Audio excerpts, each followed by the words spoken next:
दोस्तों आज हम बात करने जा रहे हैं उस खुफिया एजेंसी की जिसने एकल रूप से ईरानी न्यूक्लियर प्रोग्राम को ध्वस्त कर दिया। आज की कहानी उसी मोसाद की है जिसने कोल्ड वार के समय में वो कर दिखाया जिसे करने में दुनिया की सबसे शक्तिशाली खुफिया एजेंसियां जैसे CIA और MI6 भी असफल रही। आज की कहानी दुनिया के नक्शे पर बने एक ऐसे छोटे देश इजराइल की खुफिया एजेंसी मोसाद के बारे में है। बेशक अमेरिका, ब्रिटेन और भारत जैसे देशों की बड़ी बड़ी खुफिया एजेंसियां जैसे CIA, MI6 और KGB के नाम तो हम अक्सर सुनते रहते हैं, लेकिन शायद आप में से बहुत कम लोग होंगे जिन्होंने मोसाद का नाम पहली बार ही सुना होगा। यह इंटेलिजेंस सर्विस जितनी खूंखार है, इसके काम करने के तरीके और भी उससे रहस्यमय और खूंखार हैं। मोसाद के नाम पर सैकड़ों सफल कहानियां दर्ज हैं। कहा जाता है कि जो मोसाद के हाथ में आया उसका बचकर निकलना लगभग नामुमकिन हो जाता है। मोसाद की पहुंच दुनिया के हर कोने तक फैली हुई है। जिन देशों को इजराइल अपने लिए खतरा मानता है, मोसाद वहां अपने दुश्मनों को दुनिया के किसी भी कोने में खोज कर निकालता है और उन्हें समाप्त कर देता है। उदाहरण के लिए 1962 में अर्जेंटीना में एक नाजियों के प्रमुख अपराधी को मोसाद ने खोज निकाला और उसे इजराइल लाकर उसका ट्रायल करवाया। बिना अर्जेंटीना की सरकार को भनक लगे उसे किडनैप कर लिया। आमतौर पर ऐसा करना बेहद कठिन होता है, लेकिन मोसाद को ऐसे कामों में महारत हासिल है। इसका एक प्रमुख सिद्धांत है एंटी एजिंग, यानी दुश्मन को मारकर गायब हो जाना। यह आतंकवादियों और दुश्मनों का पीछा तब तक करती है जब तक कि उनके नेटवर्क को पूरी तरीके से ध्वस्त नहीं कर दिया जाता। मोसाद का मकसद केवल दुश्मनों को खत्म करना नहीं होता, बल्कि इजराइल के प्रति सुरक्षा और खतरों का सामना कर रहे लोगों को एक खौफ पैदा करना भी होता है। इसी कारण दुनिया भर में मोसाद को किलिंग मशीन के नाम से भी जाना जाता है। मोसाद का मकसद केवल दुश्मनों को खत्म करना नहीं होता, बल्कि इजराइल के प्रति सुरक्षा खतरों का सामना कर रहे लोगों में खौफ पैदा करना होता है। इसी कारण दुनिया भर में मोसाद को किलिंग मशीन के नाम से भी जाना जाता है। आज की इस वीडियो में हम इसी खुफिया एजेंसी के बारे में गहराई से जानेंगे। हम देखेंगे कि इजराइल को इस खूंखार एजेंसी की आवश्यकता क्यों पड़ी, इसकी शुरुआत कैसे हुई और ये किस प्रकार काम करती है। साथ ही हम इसके कुछ खुफिया कार्यक्रमों पर भी नजर डालेंगे। तो चलिए शुरू करते हैं आज के इस दिलचस्प डिस्कशन को, जिसके बारे में शायद आप सभी नहीं जानते होंगे, लेकिन मोसाद के बारे में आपने कहीं ना कहीं जरूर सुना होगा। हेलो नमस्कार, मैं मुकेश कुमार और स्वागत करता हूं आप सभी का एडवेंचर दुनिया के एक नए अध्याय में। ये तो हम जानते ही हैं कि सभी यहूदी समुदाय के लोग अपने अलग देश यानी इजराइल का निर्माण करना चाहते थे और वर्ल्ड वार सेकंड में हिटलर द्वारा किए गए नरसंहार के दौरान ये आग और भी ज्यादा भड़क गई। 1948 में इजराइल की स्थापना हुई और ये बात तो जग जाहिर है कि इस वजह से इजराइल के आसपास बसे कई अरब देशों के से संबंध हमेशा के लिए उसके खराब हो गए। इजराइल एक यहूदी राज्य था जो चारों तरफ दुश्मनों से घिरा हुआ था। ऐसे में इजराइल की सुरक्षा पर हर समय खतरा बना रहता था और यहां तो बात थी उसके अस्तित्व को बनाए रखने की, अपने वजूद को बनाए रखने की, अपनी संस्कृति को बनाए रखने की। इसी वजह से इजराइल ने अपने डिफेंस और सुरक्षा सिस्टम को इतना मजबूत करने की ठानी कि कोई भी देश उसके और उसके नागरिकों के ऊपर आंख उठाकर ना देख सके और देखे तो उसकी रूह कांप जाए। ऐसे ही हालातों में मोसाद की नींव रखी गई। इजराइल के लिए मोसाद की कीमत का अंदाजा अरब इजराइल युद्धों में इजराइल को मिली जीतों से ही लगाया जा सकता है। जी हां, यह इजराइल के हर एक विपरीत समय में मोसाद का एक बहुत बड़ा योगदान रहा है और आज भी इजराइल अपने नागरिकों पर आने वाले हर संकट का मुंह तोड़ जवाब देता है और अपनी एजेंसियों से पहले उस संकट का पता लगवा लेता है। इस मकसद में मोसाद इजरायली सरकार का कदम कदम पर साथ देता है। ऑपरेशन थंडरबोल्ट ऐसा ही एक खास उदाहरण है जिसमें मोसाद ने इजरायली नागरिकों की सुरक्षा के लिए सारी हदें पार कर दी थी। इस ऑपरेशन में क्या हुआ, ये वीडियो के अंत में आप सभी जानोगे। मोसाद की स्थापना का प्रस्ताव एक वरिष्ठ सिपाही ने इजराइल के पहले और तत्कालीन प्रधानमंत्री डेविड बेन के सामने रखा था। इसी के चलते डेविड बेन ने 13 दिसंबर 1949 को मोसाद की स्थापना की। उस समय इसका नाम सेंट्रल इंस्टीट्यूट फॉर कोऑर्डिनेशन था। 1958 में इसका नाम बदलकर मोसाद पड़ गया और उसी दौरान इसे PM ऑफिस के अधीन कर दिया गया। यहां पर आपको बता दें कि मोसाद के सफर की शुरुआत इजराइल के बनने से पहले से हो चुकी थी। असल में यूरोप में हिटलर और उसकी नाजी पार्टी के खिलाफ जूझने के लिए यहूदियों द्वारा 1938 में कई सैन्य संगठनों का निर्माण किया गया था। इनकी सहायता के लिए हर सैनिक संगठन की एक खुफिया एजेंसी का भी गठन किया गया था। इनमें से एक सैन्य संगठन का नाम हागाना था, जिसकी खुफिया एजेंसी की स्थापना 1950 के आसपास हुई थी। मोसाद का बड़ा योगदान रहा है। दूसरे शब्दों में कहें तो इसका प्रशासन ने मोसाद के नाम के तहत काम करना शुरू किया। इजराइल की हर एक समस्या, हर एक परेशानी में मोसाद ने उसका साथ दिया। मोसाद की ही वजह से हर जगह पर इजराइल फतेह हासिल करता गया। आपको बता दें कि इसके अधिकारियों की अगर हम बात करें तो रिवेंज सबसे पहले डायरेक्टर बने। रिवेंज 1952 में रिटायर हो गए और उसके बाद मोसाद की कमान संभाली दूसरे अधिकारी ने। इस दौरान हर साल के नेतृत्व में ही मोसाद को इतनी खूंखार खुफिया एजेंसी में तब्दील कर दिया। तो दोस्तों ये थी कहानी मोसाद की। अब उसकी खुफिया कार्डों पर पहुंचने से पहले आइए एक नजर डालते हैं इसके स्ट्रक्चर पर कि आखिर मोसाद बना कैसे है। मोसाद में 3 खुफिया एजेंसियां काम करती हैं। पहली इजरायली आर्मी की सुरक्षा एजेंसी अमन, दूसरी डोमेस्टिक सिक्योरिटी सर्विस सिनबेट तीसरी नेशनल इंटेलिजेंस एजेंसी मोसाद। इनका मूल मकसद आतंकवाद को खत्म करना, देश के लिए खुफिया जानकारी को एकत्रित करना और देश के दुश्मनों का खात्मा करना है, और इसके लिए मोसाद के जासूसों को खुली छूट दी गई है। आपको जानकर हैरानी होगी कि बाकी की दो एजेंसियों की तरह मोसाद का उद्देश्य, ऑब्जेक्टिव, रोल, पावर और बजट किसी भी कानून के तहत निर्धारित नहीं किया गया है, इसलिए वो किसी भी स्तर पर जाकर बिना किसी बंदिश के अपने कामों को अंजाम दे सकते हैं। इसका वार्षिक बजट लगभग 2.73 बिलियन यूएस डॉलर के आसपास है और इसमें लगभग 7,000 कर्मचारी काम करते हैं। इसके चलते दुनिया के सबसे बड़ी खुफिया एजेंसियों की सूची में शामिल है।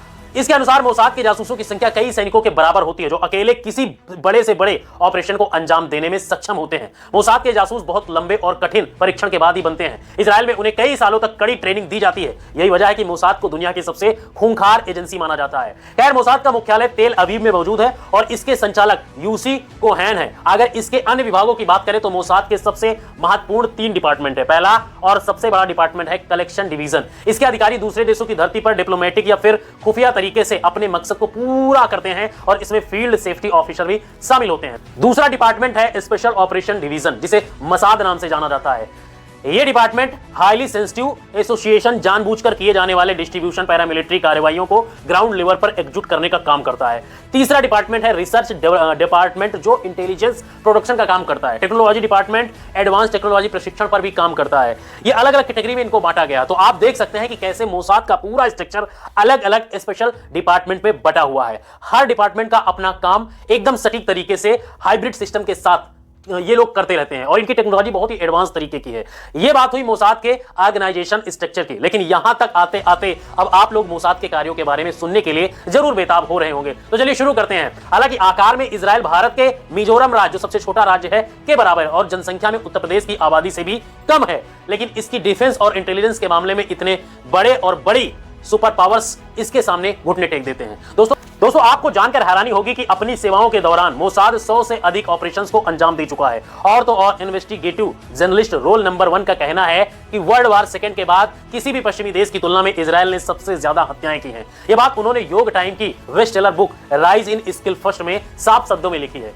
खैर अब जाहिर सी बात है कि यहां पर उन सभी ऑपरेशन के बारे में बात करना नामुमकिन है, लेकिन आज हम कुछ ऐसे चुनिंदा ऑपरेशंस के बारे में जानेंगे जिसके चलते आज पूरी दुनिया में मोसाद का लोहा माना जाता है। सबसे पहले देखते हैं ऑपरेशन थंडरबोल्ट। बात है साल 1976 की, तारीख 26 जून। फ्रांस की धरती से एक प्लेन ने ग्रीस के लिए उड़ान भरी, जिसमें इजराइल के 94 नागरिक मौजूद थे। उड़ान के कुछ घंटों बाद एक खबर आई कि प्लेन को हाईजैक कर लिया गया है।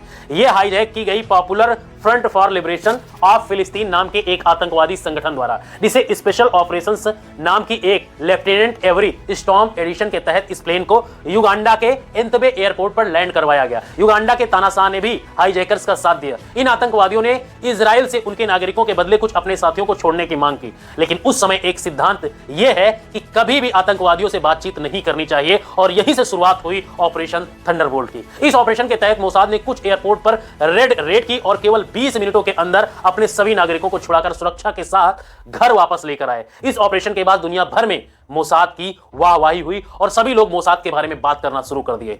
इसके अलावा मोसाद का एक और ऑपरेशन था, ऑपरेशन डायमंड। 1960 के दशक में दुनिया भर में रूस के मिग-21 विमान का काफी बोलबाला था।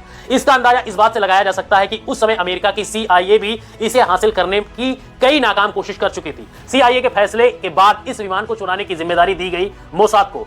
पहली 2 कोशिशें नाकाम रही, लेकिन आखिरकार 1994 में की गई तीसरी कोशिश में उसने यह कर दिखाया। असल में इस ऑपरेशन में मोसाद की एक टीम एजेंट शामिल थी, जिसने पहले तो मिग-21 के पायलट को अपनी बातों के जाल में फंसाकर उसका दोस्त बनाया और फिर उसे यह प्लेन इजराइल तक लाने के लिए मजबूर कर दिया। जो काम दुनिया की सबसे बड़ी सुपर पावर अमेरिका की खुफिया एजेंसी CIA नहीं कर पाई, वो काम मोसाद ने कर दिखाया। इसके अलावा अगर मोसाद के कई सारे जो उसके कार्यों के बारे में अगर बात करें तो बड़ा वीडियो लंबा हो जाएगा। इसके अलावा एक और ऑपरेशन है जिसे ऑपरेशन ऑफ गॉड कहा जाता है। यह ऑपरेशन म्यूजिक टेरर अटैक से संबंधित। असल में बात 1972 की है, जब जर्मनी के म्यूनिक शहर में ओलंपिक खेलों का आयोजन किया जा रहा था। बाकी देशों की तरह इजराइल के खिलाड़ी भी इसमें शामिल होने वाले थे, लेकिन इसी दौरान कुछ आतंकवादियों ने इजराइल के 11 खिलाड़ियों पर जानलेवा हमला किया। इस हमले को क्लिक में से केयर के नाम से जाना जाता है। इस टाइप के पीछे पहले सेलिब्रेशन और एडिशन यानी पीएलओ और फतेह से जुड़ी ब्लैक सितंबर नाम की एक तेज फॉर्मेशन का नाम सामने आया। बस फिर क्या था, कमांडो ने अपना जाल बिछाया और 20 साल तक चले इस ऑपरेशन के दौरान उन सभी आतंकियों को दुनिया के अलग अलग कोनों से पकड़कर मार गिराया। वैसे तो अब तक मोसाद के हैरत अंगेज कारनामों के बारे में आप रूबरू हो चुके होंगे, लेकिन इस वीडियो को खत्म करने से पहले हम आपको इसका हाल ही में किया गया एक और ऑपरेशन सुनाना चाहेंगे। इसके चलते फिर एक बार मोसाद दुनिया की नजरों में आ गया था। इस बार उसका टारगेट कोई और आतंकवादी नहीं बल्कि ईरान का एक जाना माना न्यूक्लियर साइंटिस्ट था। बात है 2020 की। ईरान की सड़कों पर एक न्यूक्लियर साइंटिस्ट मोहसिन फखरीजादे को गोलियों से भूनकर मार डाला गया। मोहसिन फखरीजादे को ईरानी न्यूक्लियर प्रोग्राम का फादर कहा जाता है। हालांकि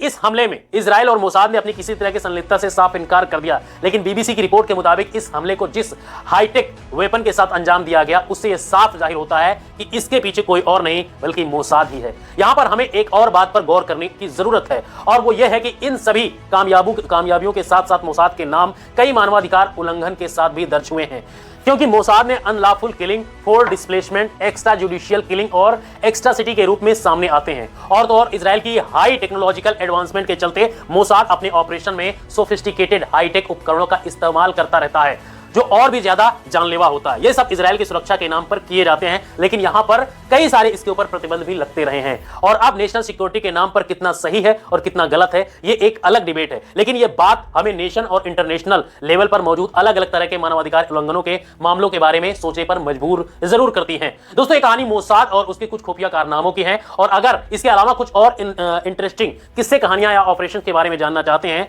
तो हमें कमेंट सेक्शन में जरूर बताएं। इस पूरे मुद्दे पर हम एक बड़ा वीडियो बनाएंगे और इसकी पूरी कहानी हम आपको सुनाएंगे, इसके अलग अलग ऑपरेशन को अलग अलग पार्ट में बनाकर। आज की वीडियो में इतना ही। मुझे उम्मीद है कि आपको ये वीडियो पसंद आई होगी। अगर पसंद आई है तो वीडियो को लाइक करें, दोस्तों के साथ शेयर करें और कमेंट सेक्शन में अपने बारे में, मोसाद के बारे में कोई अगर और आप खुफिया जानकारी जानते हैं तो उसको जरूर लिखें। फिलहाल मिलते हैं नए वीडियो में, तब तक के लिए जय हिंद, जय भारत।